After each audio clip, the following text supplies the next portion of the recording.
Hello and welcome again after lunch. So now we will hear Pratibha Jagnere, and she will tell us about how to avoid bad Python anti-patterns. Pratibha is a senior developer, so I'm very curious to hear the Python worst practices. So here it comes. Hi, welcome to my talk on anti-patterns in Python. In this talk, I want to develop what we do in day-to-day life and basically that contributes into the worst practices in Python. A big part of developing a product revolves around designing it. If design is good, the development becomes less error-prone. But there are still ways to develop a good design, but still end up with a bad product. These breakpoints are always trivial and very tiny, but they have cascading effect on longer run. So let's first focus on what is anti-pattern. Anti-pattern is an idea of how not to solve a problem because implementing that idea would result in bad design. For example, a pattern would be to use a function for code reuse, whereas an anti-pattern would be to use copy-paste for the same code block. Now the question arises why we should learn anti-patterns. Because bad code is better teacher than good code. You can write as good code as you want, but still you will not know what is the bad code that could have replaced the good code. Second thing, people will always teach you what is the best way to write a good code, but not everyone teach you what you should not do while coding. So we should also focus on that whenever something breaks in production, it's not you, it's your anti-pattern. Different types of anti-pattern can make your code perfect example of code that should be avoided, especially in production. Now, a large part of senior developers' work revolve around reviewing the codes written by others. They are responsible for high-quality code and affluent design. Hence, code reviews are rigorous and very thorough. Especially when we do the code review, we focus on few categories. First one is correctness. In this category, we will see the anti-patterns that will literally break your code or make them do wrong things. Then we will see the maintainability part, where the anti-patterns that will make your code hard to maintain or extend. Then we will look into readability and the anti-patterns that will make your code hard to read and understand. Then, of course, the above all performance, the anti-patterns that will unnecessarily slow down your code and make your whole application very slow.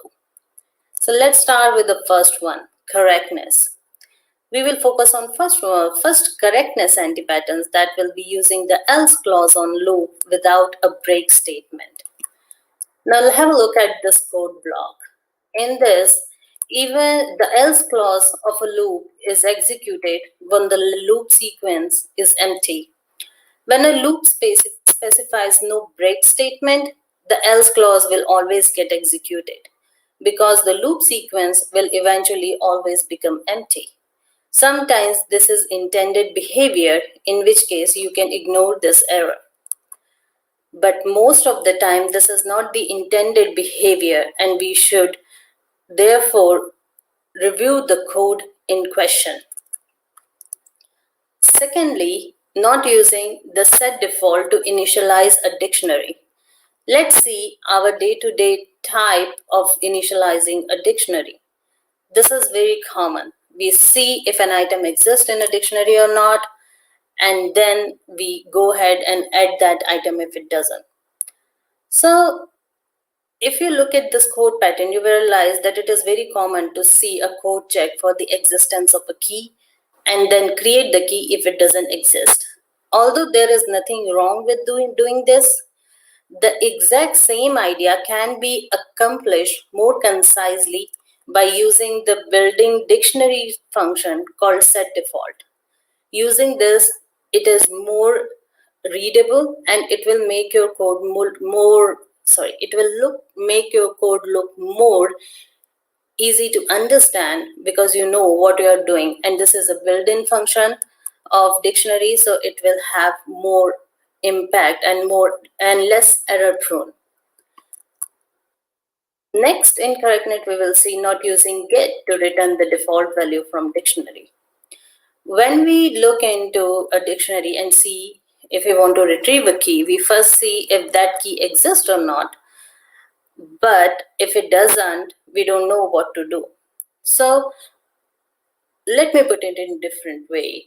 Frequently, you will see code create a variable, assign a default value to a variable, and that check a dictionary for a certain key. If the key exists, the value of key is copied into the value of variable. There is nothing wrong in doing this, but what we are losing here that we can make it look or make it work much better by using the get function. You can specify the key and the default value you want to return in it.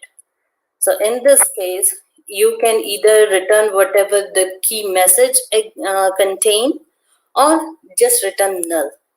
It will achieve our objective, but still it will make it less error prone. Now let's look at the most diabolical Python anti-pattern. There are many ways to write a bad code, but the best one, or the worst one I should say, is no exception type specified.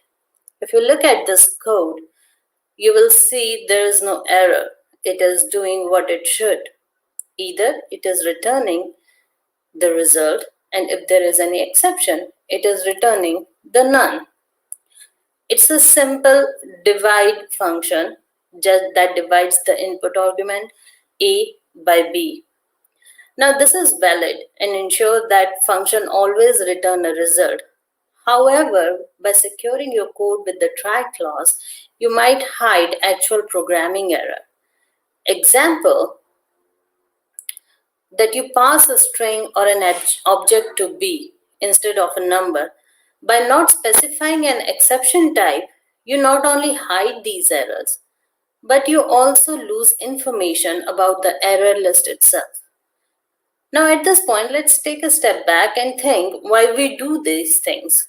Because of course nobody deliberately want to hide these issues. But this is something that we want, this do something that we want to achieve. Why we do this? Because the code in try block is expected to sometimes fail in normal operation in some specific ways. Now, optimistically trying and then catching an exception is an excellent and fully Pythonic approach to do this. But to catch an exception silently and then silently continue doesn't seem like at all a bad idea for the moment. But when you look at the logs later, you don't know the bugs that have been introduced because of this. The bugs that can escape detection during the development and be pushed into the live production system. The bugs that can live in your production code for as long as they want unless they break it. And they are hard to troubleshoot because we are catching it and just silently returning none. And they are even hard to fix because we don't know they exist at all. What we can do in this case is we can put some custom defined or predefined exceptions to know that what type of issue has been exist. With this pattern, we are able to handle exception based on their actual exception types. The first exception type that matches the current error is handled first. Hence, it is recommended to handle specific exception type first and generic exception types later, so that you will know that the specific one hasn't happened and the generic one is catching whatever it can. And the best part here is the else clause that I like, because it will tell you what actually happened inside the try. So the else clause will execute only if there is no exception occurred. It is useful to log the success of your code, and the finally block execute under all the circumstances, no matter if an error occurred or not. It is useful to clean up the try except block. Now, there are moments when we want to have our own exceptions that will tell us what exactly happened. Maybe we are dealing with something which doesn't have a predefined exception type. In such cases, it makes sense to have our own exception classes in addition to Python's standard exception. So it is more useful to have user-defined exception for more detail-oriented errors. Now, correctness, we will look into mutable default values. That is using a mutable default value as an argument. In this, we will see that passing a mutable list or dictionaries as default argument to a function can have unforeseen consequences. Let's take a look at the code block, which is this. Now, usually when a programmer uses a list or dictionaries as a default argument to function, the programmer wants the program to create a new list or dictionaries every time that the function is called. However, this is not what Python does. The first time that function is called, Python creates a persistent object of the list or dictionary. Every subsequent time the function is called, Python uses the same persistent object that was created from the first call of the function. Now, this completely defies our purpose. So what we can do in this case, that use a signature value to denote an empty list and dictionaries. It will help us to make sure that even the numbers or the list and the dictionaries that we want to create every time, it is null. Now comes the part of maintainability. A program is maintainable if it is easy to understand and easy to modify the code, even for someone that is unfamiliar with the code base. Hence, we should avoid anti-patterns to avoid creating spaghetti code specifically. They are really tricky to understand and maintain. Now let's see the first part of maintainability. Not using with to open files. This is, I think, the most common one which I've seen, especially in the codes of or the pull request of the juniors. What they usually do, they open a file, read it, and then forget to close it. Because when the code grows, you forget to close a file. This is the most common error, and it will lead to the error called too many open files, because the program has exceeded the number of open files allowed into the system level. Now, to handle this, the best way to make sure that your file is closed as soon as you have completed using it is to use with to open a file. Read it line by line, read one line at a time. There are multiple things you can do with it, but with is the most optimal solution to handle such cases instead of keeping a track of open files. So in next time, if you are a new programmer and if you want to open a file, please use with. It saves a lot of hassle in future. Now, other issue that I usually see when reviewing a code is when a function return more than one variable type. That is really, it's a kind of, you can say, OCD of mine, or it is something which is as per the standard that we should not do that. Let's have a look at the code. Now, it has input a password. If password is bicycle, then it returns none, else it will return string of number 42. Now there is nothing wrong in that, if you see, is because you can return more than one types of return values, but this will create issue for the caller function, because the caller of that function will always need to check the type of return value before proceeding. This makes your code confusing and complex. If the function is unable to produce a post return value, it is better to raise an exception when an error is encountered or a precondition is unsatisfied, like this, because the caller function can always catch the exception that you are raising and plan its flow accordingly. And that is something we all want to do. Next one is dynamically creating variable method function names. Now, have a look at this function. In this, we have a data dictionary. It has two keys, variable 1, variable 2. They have their own data 1 and data 2. Now we have a class. You can initialize it using the data dictionary, and for each key value pair, you have your own set attribute. It is doing what it should, and it is easy to debug because you know that you have generalized the function for getter and setter. So this makes your life easier. In fact, a programmer that code like this always have an idea to make the work easier by magically creating a code that will work by using getter and setter, and they will set some function variables. Well, this may look like a good idea because there is no need to write all the methods by hand. You are kind of asking for trouble down the road. Now let's have a look at the code on the next page. Now here, if you look carefully, you will see that you have a data list and then you have a data dictionary. You will notice that the class contain also unknown variables indexed by their count. Now this looks like a mess to me, because if I look at this code after a consumption of a few months, I will find it difficult to trace back that from where these variables are coming from.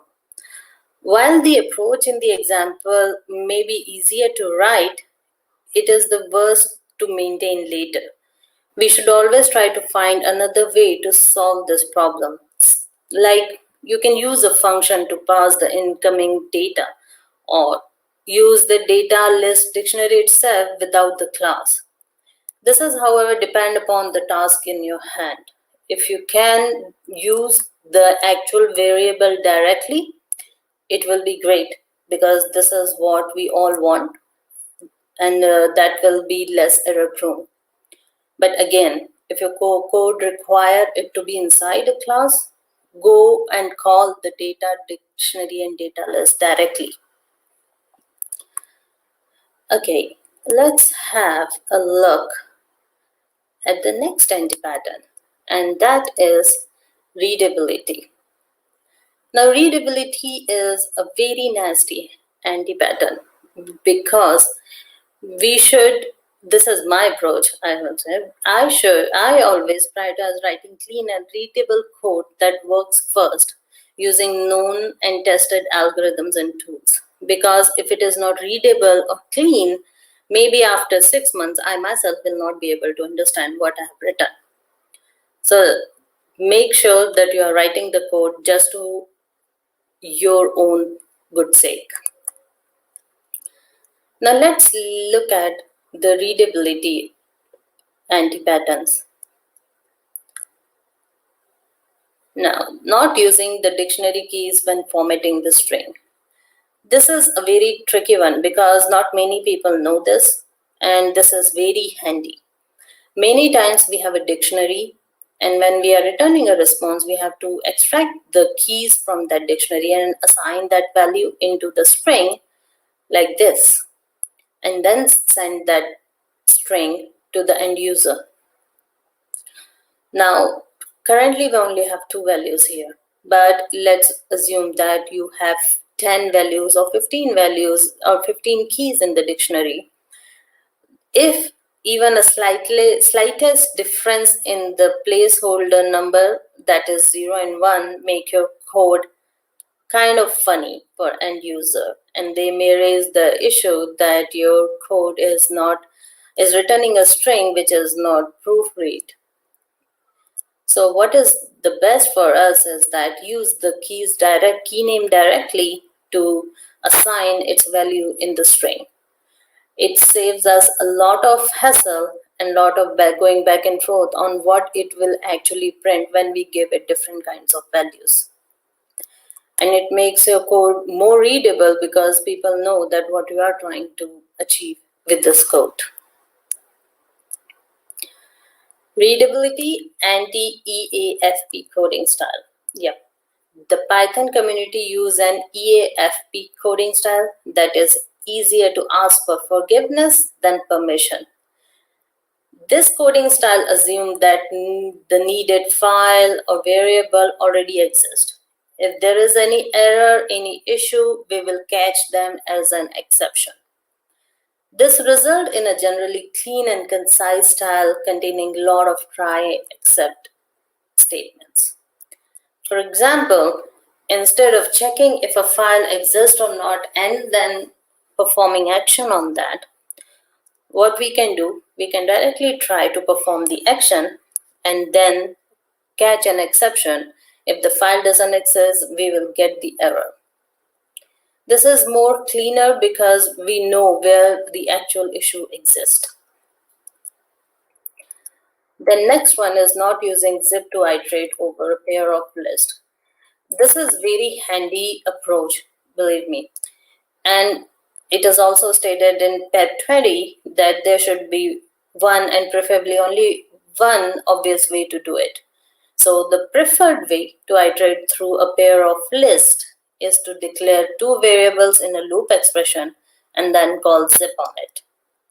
It is always handy because for each loop iteration, Python will automatically assign the first variable as the next value in the first list. Let me explain with the code here. So here we have numbers and letters. If you want to print the associated values at each index, we will first take the length of one and then print the values in each index using index in the range. What we can do better is call the zip, because Python, as I was saying, for each loop iteration will automatically assign the first variable as the next value in the first list and second variable as the next value in the second list. It's handy, it's clean, and it makes your code less error prone. Very important, believe me. Now, the next that comes in readability is using map or filter where list comprehension is possible. So, for simple transformation that can be expressed as list comprehension, use list. Please don't go for map or filter, because using map or filter for expression that are too long or complicated to express, it makes sense. But I would suggest that although a map or filter expression may be functionally equivalent to list, but the list is generally more concise and easier to read. For example, this one, you have values and you want to create a doubles array which contains the 2 times multiplication of each value in the values list. Instead of going with the map, you can go same thing with list. This is a very simple approach that I have shown. It is not advisable, and because I know that most of you don't do that, you don't go with the map and lambda. But there are a few places where we get confused that whether lambda and map really necessary. So I will suggest that at that point of time, if something can be achievable through list, go with it. But if it is too long or complicated to express using list comprehension, then only go for map or filter. Now, the biggest code review category that I always focus on is performance, because your work is all about performance. Even if it works, if it's slow, it makes no sense. It has to have some standard, it has to have some performance level before it makes it to production code. In Python, large performance gain can be obtained by using appropriate functions and library which are built in, and they make sense because they have been thoroughly tested and used extensively. So avoid the anti-patterns to reduce the overhead and make your code more performant. This is more like a guideline than the milestones, or because if your code is more performant than the previous one, it's an achievement, believe me. So let's go with the first one. When we iterate over list, and we know that we are always going to iterate over that list. So suppose in this we have a list and we want to check whether a certain key of a certain item exists in list or not. In this case, when the list is small, it's okay. You can iterate through each item and see that whether it exists or not. But if your list is huge and you want it to be fast, in that case, I will suggest, instead of looping through your list again and again every time, create a set of it. Because set is more like a hash map table, and it will always return the final answer more quickly, and its big O notation is also very less compared to the single list iteration. Second, in performance, is not using iter items to iterate. Here, let's say that you have a very big dictionary and you want to print for each key value pair what is the value of each key and what is the associated value of it. If you go through the items one by one, it will be slow and memory hungry, especially when your number is very huge or your dictionary is very huge. If you want to go through memory efficient, it is advisable to use the iter items. The question arises, why? Let me explain.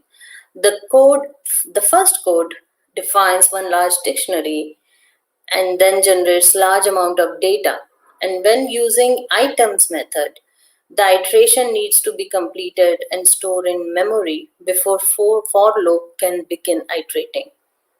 Whereas in iter items, you can use the same approach, but the memory usage will be very less when it comes to iterating the dictionaries, because it doesn't load everything at once. It makes sure that you know what you're doing. Now have a look at the next one, which is not using literal syntax to initialize empty. It is relatively slower to initialize an empty dictionary by calling dict, like this, or a list. So suppose you want to initialize a list, you can call the list function itself and it will return an empty dictionary. But where it will cause the problem is that the name itself must be looked up in the global scope of functions in case it has been rebound, which means that in case you have a local function of name list and you want to use that, because local is, or the global is above or below the built-in, so it will return you the return value of that function that you have written. So it makes more sense to always use the literal, because it is direct, it is easier, and it will make absolutely sure that you are initializing a library or initializing a dictionary, or it is initializing a tuple or a list. Now, the premature optimization is a very debating topic. It is root cause of many performance problems, or it can lead to your code to be more buggy because you try to optimize it too much at the initial stage that you are not able to achieve what you wanted to do with it. So, how should we go ahead with premature optimization? If we optimize for performance before setting up an effective architecture, we may lower code readability and make debugging and maintenance harder, and we may end up adding superfluous part to our codes. So, how do we do that? I mean, what do we do that can be marked as premature optimization? So, first is when you try to optimize something without profiling it. You should always profile your code before you run it in production.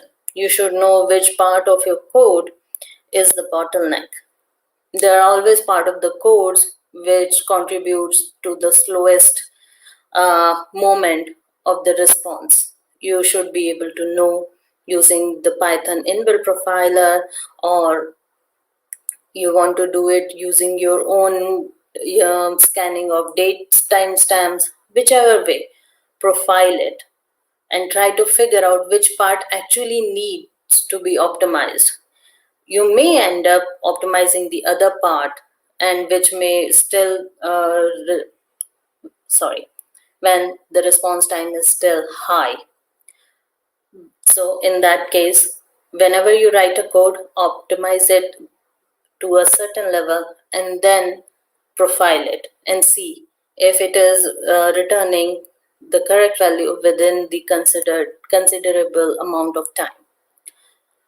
Also, to prevent premature optimization, it is a good idea to follow Yagni programming principle. Yagni is Yagni.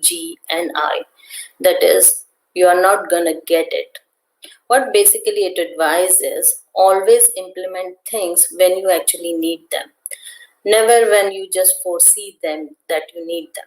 For example, let's say that you are a backend developer in Python and you are using Django and you want to create some APIs, some REST APIs, which will be used by some front end, let's say in React. Now you see that today you have a web browser application that is trying to use your API, but you foresee that there are chances that it can be used by the other mobile app or some other app which may need other response fields as well to validate the response you are sending. In that case, add those fields only when those apps started using your response. If you add into beforehand, you may end up sending more data to web browser, and it can increase the size of your overall payload that you send back. So in the nutshell, it's an advice, don't do it. But again, it's an advice. Sometimes it's much easier to check for a value in or check for a key in a dictionary because you know that you want to log an error. You don't want to go through try and catch. But these anti-patterns are there to make sure that we know what we are doing and we don't end up creating a code that are kind of problems in production and they are hard to debug. So these are advices, and many of them are the anti-patterns that I have found or that I have explored when I've started reviewing the codes of others. So thank you so much for the talk, and please let me know if you have any questions. Yeah, thank you a lot, Pratibha, for your talk. I'm definitely also guilty of some of the anti-patterns and took away some new insights. So thanks a lot. So now it's up to the audience to ask Pratibha some questions. We have a bit of a delay. So I would just start with one to break the ice. And I'm curious if you saw any difference with the introduction of Python typing, where you define the input and output. Did that make the anti-patterns and code structure better? I would say that it depends upon the task in your hand.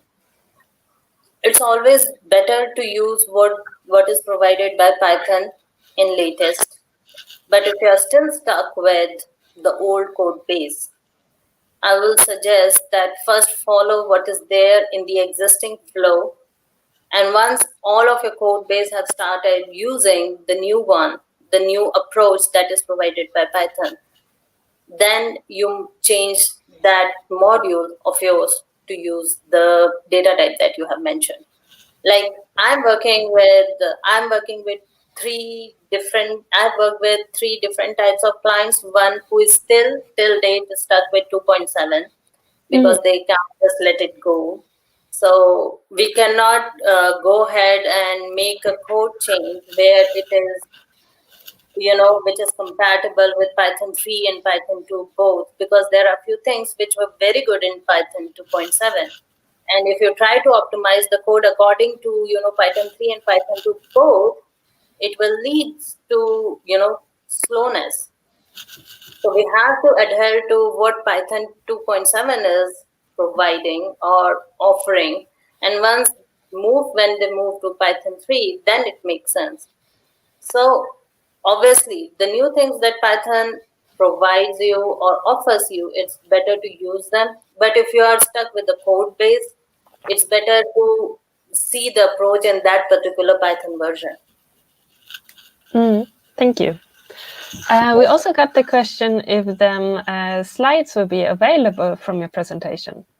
Yes, they will be. Great. And are you sharing them via PyCon, or do you have your own page to share it? It will be available in PyCon as well and my own GitHub as well. Oh, great. Thank you. So any more questions from the audience?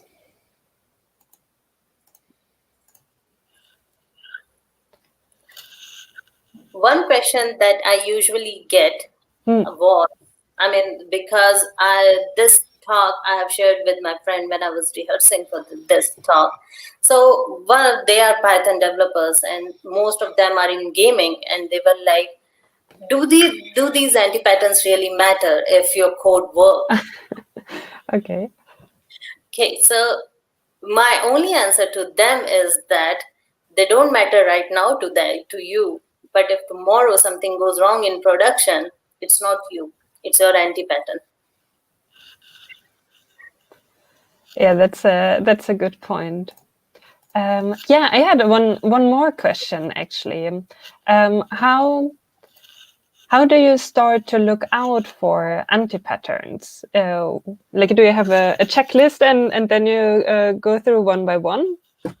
So what I do that if I'm reviewing the code of a junior person, there are few anti-patterns that I have shared right now. You will definitely see in the junior people. And I make sure them that I will guide them and coach them that they should definitely avoid those anti-patterns, because there are things which can return none and they don't know how to handle it.